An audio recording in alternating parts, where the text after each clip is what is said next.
Hi everybody and welcome to Dino Gamer Page channel once again. Now I know I just showed you guys a couple of days ago about my idea for Pokemon Sun and Moon, or not even ideas, just my general opinion.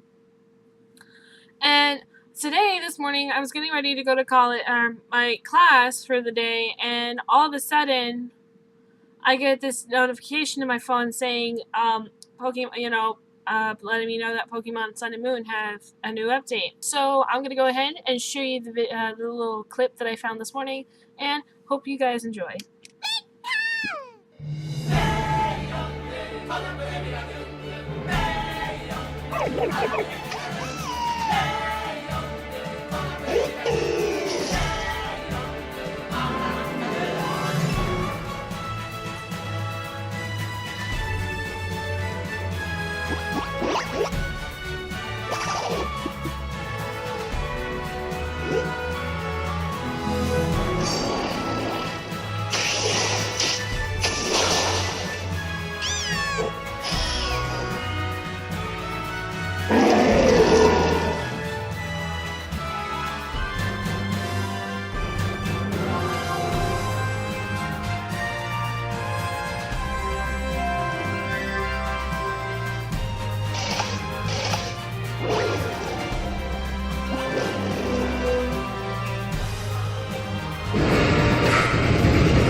So this is the first guy that has been introduced as the final three. Now, for many of you who have either been watching other YouTubers that have been, doing this for years. I know I've watched a couple of them. They had found some information out about early access to the Pokemon theory. And somebody had leaked a photo of the final three starters along with the evolutions and how their moves were set, and it was very, very detailed. But the thing was, no one believed it because it was way too detailed and it looked way too difficult for it looked really wrong for the Pokemon game. I thought they were probably one of the coolest forms that were ever created, and they had very, very interesting characteristics. As soon as I found out that these were the final three, that these were the actual Pokemon that were going to be used in the game, I flipped my shit. I squealed like a little girl getting ready to get her first Barbie. I was so excited. Okay. Excuse me if I mispronounce these fucking names because Jesus Christ. I think it's pronounced Decidueye. Decidueye. He is the Aeroquil Pokemon, and he is a Grass Ghost Pokemon, which I think he's the only one that has a new. This is a very new typing. And he still has the ability Overgrow, which is exciting. So this is what it is said about this Pokemon. This Pokemon is able to move about while completely masking its presence from others. Pretty much, he is the assassin Pokemon. Once an opponent has lost sight of it, Decidueye seizes the chance to attack it unawares. In a tenth of a second, Decidueye plucks an Aeroquil from within its wing and sends it hurling towards the target. Its speed is astonishing, but no more so than its precise aim, which enables the Aeroquil to pierce a target through and through from half a mile or more away. Decidueye usually acts very cool, but it can become terribly flustered in unexpected situations like a surprise attack. A skilled Decidueye can boast aerobatics curved shots. It seems some are also able to shoot arrows that reach up through the sky, only to come drilling down from above, piercing multiple targets one after another. Spirit Shackle is a ghost-type physical move that only Decidueye can learn. An opponent hit with this move will become unable to flee from battle or switch out for an ally. So he's a dangerous-ass Pokemon is pretty much what they're telling us. And once again, I'm sorry that I am messed up on a lot of the words. This is very exciting. It's also, like, not a good font for this background. Anyways, he is a total fucking badass. He will fuck you up is pretty much what they're saying. Especially since there's more like him. And depending on the type of trainer, that trainer could be a badass archer. This is an archer Pokemon. This is a Pokemon that you want to take with you on fucking missions so that you can take and destroy other people with. And the fact that they created this character, that's a little unnerving, but he's really fucking cool and I'm excited. The next Pokemon, is Incineroar. Incineroar, I told you I'm really bad. Incineroar is what I'm going to call him for the second. He is a heal Pokemon. And he is the first, not the first, he is a Fire Dark cat Pokemon. And I'm fucking excited about that because Jesus fucking Christ. I was so scared. There was rumors that there's going to be a Fire Ground Pokemon, or there was even rumors about Rowlet being Rowlet's final evolution being grass and ground. I was so angry. I was so mad. I was like, this cat had the opportunity to be a fire and dark cat, which means we don't just have Houndoom being the the dark fire dog. We finally have Incineroar who is the Fire Dark Cat Pokemon. And I know it sounds like I really like cat Pokemon. I like cats. I like dogs too. And I like cats. And, but for him, I honestly thought when I saw the leak of that photo, I thought he was going to be firefighting. And that pissed me off because I was like, we have too many firefighting. Please give us something different. And they did. They gave us a Fire Dark Pokemon who looks like he will fucking rip you in half in a wrestling match. He is a badass. I am so happy that that I'm choosing Litten as my first Pokemon to be in my team because you know what? He's gonna mess people up. He is going to fuck people up and it's going to be a fucking blast. It is said in this little box here, it says, as its fighting spirit increases, the flames that Incineroar produces within its body burst from its navel and waistline. Since the flames somewhat resemble a championship belt, they're known as its flame belt, and the Pokemon unleashes moves that uses flames from it. In the heat of battle, Incineroar shows no concern for its opponents, and sometimes even launches attacks that strike the opposing trainer. As a result, many tend to dislike this Pokemon and keep its distance. If a crowd watching its Pokemon battle is pumped up, Incineroar's fighting spirit will burn brighter, but a lackluster crowd can make it lose focus or fight shootily. When it receives the admiration of young Pokemon and children, it may keep up its cold attitude on the outside, but in its heart of hearts, Incineroar is immensely happy. It loses the desire to fight when faced with a Pokemon that's clearly weak or injured, and it sometimes gets taken advantage of as a result. Darkest Lariat is a Dark-type physical move that only Incineroar can learn, and it allows Incineroar to deal damage while ignoring the effects of any stat changes that the target might otherwise be affected by. So once again, this cat's a badass, and he knows he's a badass.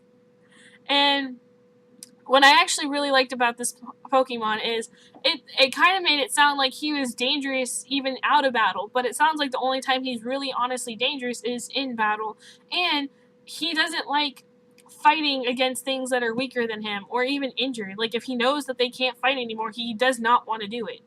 And that's probably my favorite attribute, I guess. It's my favorite thing about this cat. And they even said that he looks like a wrestler, but I don't know, he's just fucking amazing. And I'm really psyched. I'm really psyched to now play this game with Litten as my character. Or Incineroar. The next one, which Popplio went from a fucking 3 to a damn 10 overnight, okay? Because her name, or at least I'm just gonna assume it's a female because, yeah, I know it can be male too, so leave me alone. But when I think of like this, that does not scream I'm a male. It screams female because of almost like a mermaid. She looks kind of like a siren. And anyway, so this Pokemon is Primarina, and she is the Solace Pokemon and is a Water Fairy type Pokemon. Now, I guess it's because of the whole fairy thing that came out last year, I think it was. They've been really hitting that they really like the typing fairy because I've been seeing nothing but fairy this and fairy that. But it works for this Pokemon. It really works. And when Popplio was first showed that he was a starter Pokemon, I was very disappointed in Popplio. And it's not because he looked weird. It's because he kind of resembled a clown. And honestly, I'm terrified of clowns. And when I saw that he had his like little red nose, and I mean, he looked adorable. I'm not gonna lie, but I would never choose him because I thought he was a clown Pokemon. And then the next thing I know is his second evolution. It looked more feminine and it looked way different than what he originally looked like. But it still kind of freaked me out because it almost looked like it had no face in my opinion. But then this one came out today, and it's beautiful, it's majestic as fuck, and she still looks like she will be able to beat your ass. I think they still have all the abilities that they've originally owned, but her ability is Torrent, and it says, as it dances, Primarina releases balloons of water into the area around itself, moving them using the sound waves from its voice. The sight of moonlight reflecting off its glittering balloons creates a magical sense. Since Primarina controls its balloons using its voice, and any injury to its throat can become a grave problem. Its greatest enemies are arid environments and the overuse of its voice during back-to-back battles. Among the balloons that Primarina releases, some explode when touched, while others do not. Primarina jump on the non-exploding balloons while they make sport of their opponents, and they can use the exploding variety to trigger changed explosions. Primarina's song have many variations, and each one changes the motions of the balloons. It has been observed that songs are shared amongst Primarinas living together, so different colonies end up knowing different songs, which that's kind of cool because they kind of make me think of whales, like orcas. So Sparkling Aria. So Sparkling Aria is a water type special move that only Primaria can learn, and it heals the burns of any target in strikes. So that's crazy. She is amazing. So now that we have a good description of Primarina, Inciroar, and Decidueye, I'm going to go ahead and go to our next couple Pokemon, which are the Totems, the Guardians. And the first one that interests me was Tapu Bulu, which I think he resembles like a bull, which is kind of cool, makes me happy. He is the Land Spirit Pokemon, and he is a Grass Fairy type Pokemon. And his ability is Grassy Surge. Tapu Bulu has the power to manipulate vegetation and cause it to grow. It can use the power on its own horns, which was made of wood, changing their shape or making them larger. This can come in handy in battle. This stolid Pokemon is not very active. People's opinions differ on whether it's as docile as it seems, or if it has a reason it doesn't move much can be chalked up in simple laziness. Tapu Bulu does not like unnecessary battles or frightening other Pokemon. Because of this, it makes a loud ringing noise with its tail to alert those nearby of its presence. Although Tapu Bulu may not look like to start battles, it shows no mercy when dealing with evildoers. It's said that when thieves can break into the ruins, it punished them by swinging trees around like massive clubs. Tapu Bulu can learn nature's madness and attack that slams a target with all of the nature's rage, which reduces the target's HP by half. Tapu Bulu's ability is Grassy Surge, an ability that no Pokemon has previously had. With Grassy Surge, the field can be turned into a grassy terrain where Tapu Bulu appears in battle, boosting the power of any grass type moves used by Pokemon on the ground and restoring a bit of HP to them each turn. It also halves the damage taken from the moves Earthquake, Magnitude, and Bulldoze. So he's kind of like the Gentle Giant, and that's adorable. The next one is Tapu Lele. What? Sorry, that's my cat. What? I'm doing stuff. So her name is Tapu Lele, or Tapu Lele. I don't know, it looks weird. She is also a land spirit Pokemon, and she is a psychic fairy type. And she has the ability Psychic Surge. There is a legend which says that long ago, Tapu Lele once brought an end to war between the islands of Alola by scattering its scales and soothing the tired warriors. Tapu Lele scatters glowing scales that physically affect others, providing stimulation to their bodies and healing their illness or injuries. But these scales can be dangerous as well, because a body can't withstand the changes brought about by contact with too many scales at the same time. It will scatter its scales over humans and Pokemon for its own enjoyment. While it is innocent in one sense, there is also cruelty in the way it casually brings others to ruin. If Tapu Lele doesn't have much energy stored in a shell, it may lack the strength to seize victory in a head-on battle. With this in mind, it tends to prioritize not losing a battle over actually beating a foe, and it's skilled at strategies such as inflicting status conditions on opponents. Nature's Madness slams a target with all of Nature's Rage, reducing the target's HP by half. Psychic Terran is a move that no one Pokemon was previously able to learn, and using it will boost the power of any Psychic type moves used by Pokemon on the ground and prevent them from being hit by priority moves. Tapu Lele's ability is Psychic Surge, an ability that no Pokemon has previously had. With Psychic Surge, the field will be turned into Psychic Terran with Tapu Lele appears in battle, boosting the power of any Psychic-type moves used by Pokemon on the ground and preventing them from being hit by priority moves. Which, once again, that's still exciting. And she's really pretty, in my opinion. Next one I really like. This one's probably my all-time favorite. And her name is Tapu Fini. She is the land spirit Pokemon. She is a water fairy type Pokemon, which, honestly, how badass would it be if she was a dark fairy Pokemon? Think about that.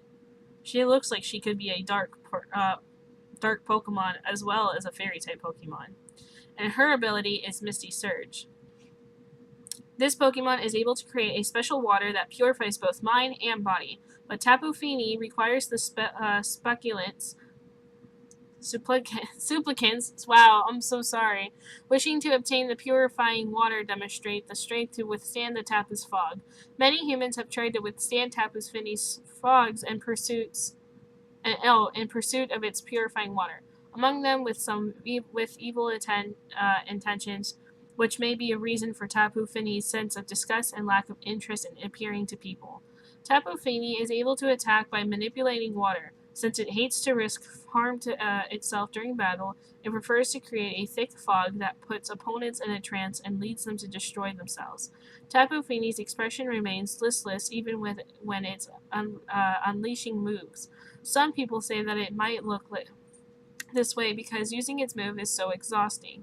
The Pokemon's Nature's Madness attack slams a target with all of its Nature's Rage, reducing the target's HP by half.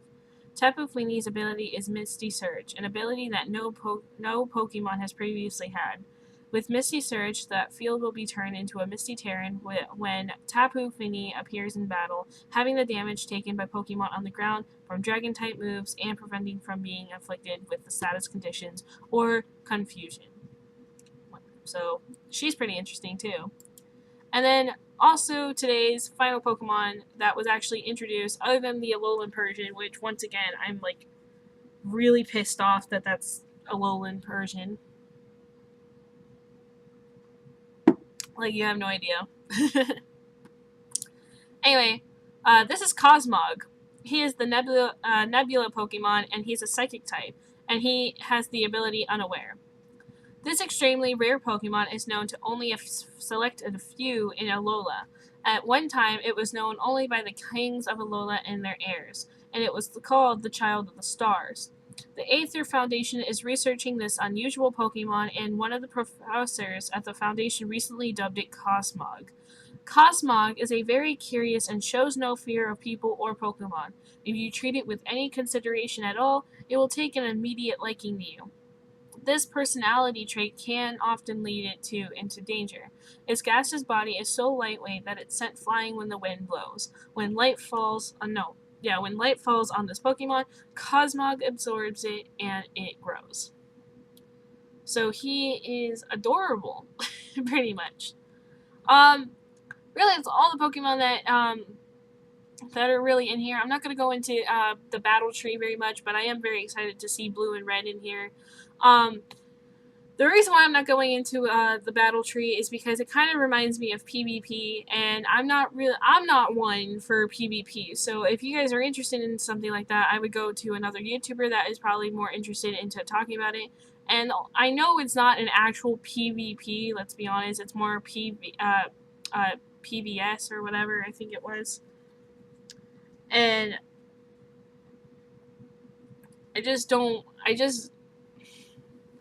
I just really don't care for that part of the game, I guess. It's just not something that interests me. The only thing I'm actually excited about getting there is to see blue and red again in this game. It might be something completely different, and I'm just making it sound worse than it actually is, but it is whatever. But thank you guys for listening to this video, and I hope that you guys really liked it. Um, so if you liked the video, go ahead and hit the like button at the bottom. If you have a comment for me, go ahead and leave a comment in the section below, and I'll make sure to read it. And stay prehistoric, my buddies. I'll see you in the next video. Bye-bye!